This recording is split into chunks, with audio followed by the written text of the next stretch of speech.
Wednesday morning, everybody. I'm Dave Furtado. And I'm meteorologist Jefferson Donovan. And Jefferson, in the world of weather, I'm super glad that we're starting to see that sunrise earlier and earlier, because how else are we going to get cool shots like the one you're about to see? There it is. How else are we going to get cool shots like that? I mean, that's pretty incredible. Yeah, it is pretty cool, but you can certainly see the clouds in the sky, and that is going to be a foreshadowing of what is to come as we go throughout the afternoon. We are going to see more clouds on this Wednesday, and in fact, in Yakima today, I do believe we are going to see more in the way of clouds than sunshine, even though we are waking up to a pretty cool image this morning. In Yakima with the clouds, it's 39 degrees at present. We will be looking at warmer temperatures than in days prior today, but there will certainly be more clouds in the sky. So here's a look at your weather headlines today and going forward. As I just referenced and as that image just showed, there will be more clouds in the sky on this Wednesday with warmer temperatures than in days prior. Most of us getting up into the 80s today. Some isolated showers will be possible from this evening through early tomorrow morning. We're also going to see breezy wind during that time as well, but we get right back to the sunshine and calm weather by the time we get to Thursday during the late morning and early afternoon hours. We'll talk more about all three of these weather headlines coming up. Thanks, Jefferson. We begin this morning in Yakima County. A 22-year-old Yakima man accused of shooting and killing a teenager at a party in Terrace Heights is claiming he's innocent.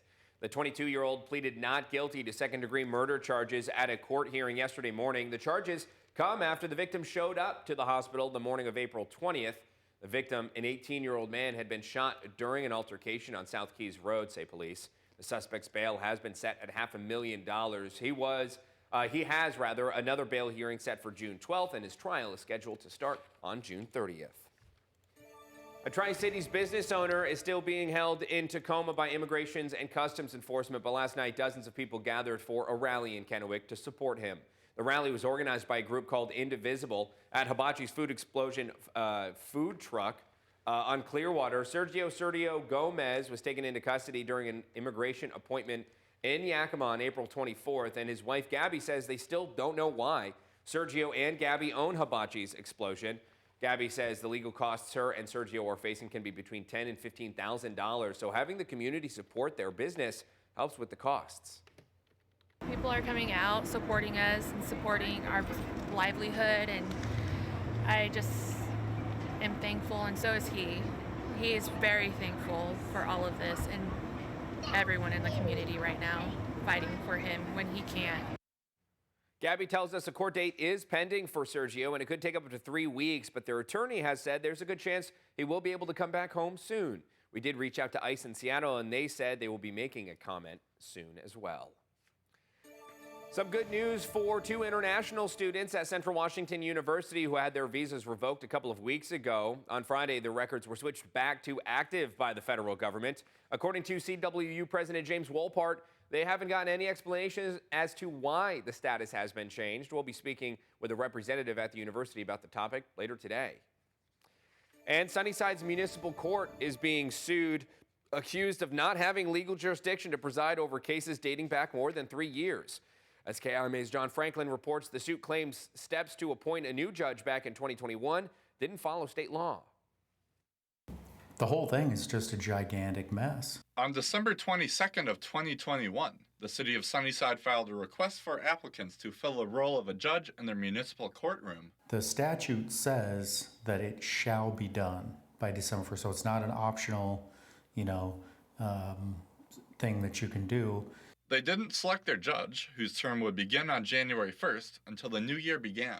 But they didn't put that out until December 22nd, and then they closed that on January 7th.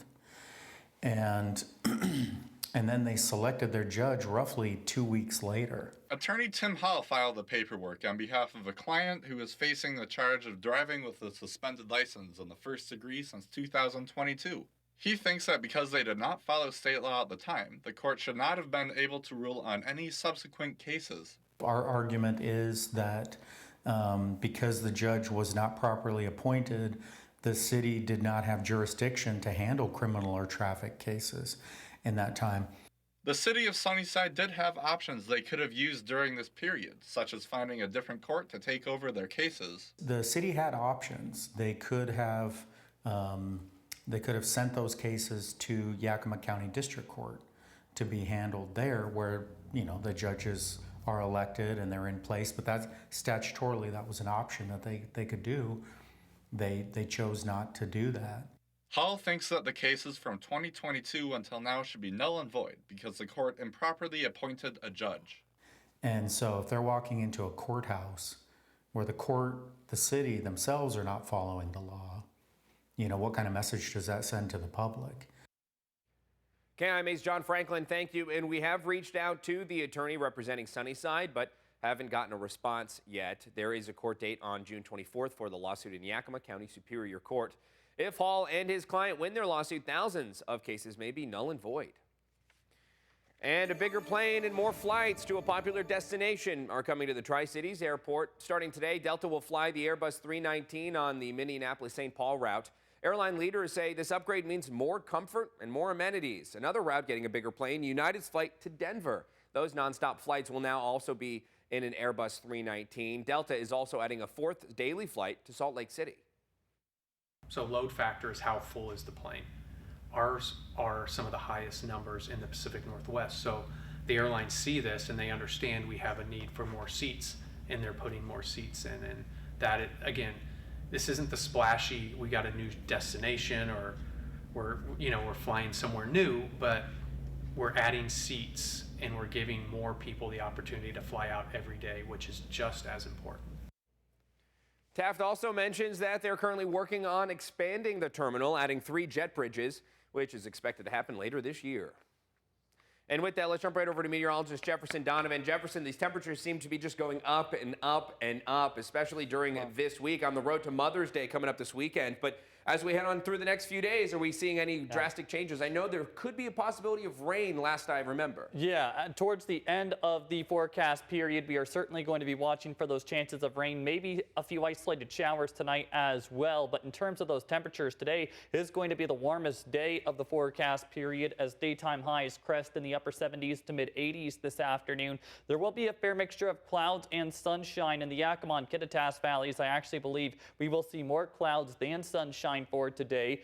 We will talk about the temperature trend because it is an interesting one, and we will also discuss those precipitation chances Dave was just referencing, all coming up.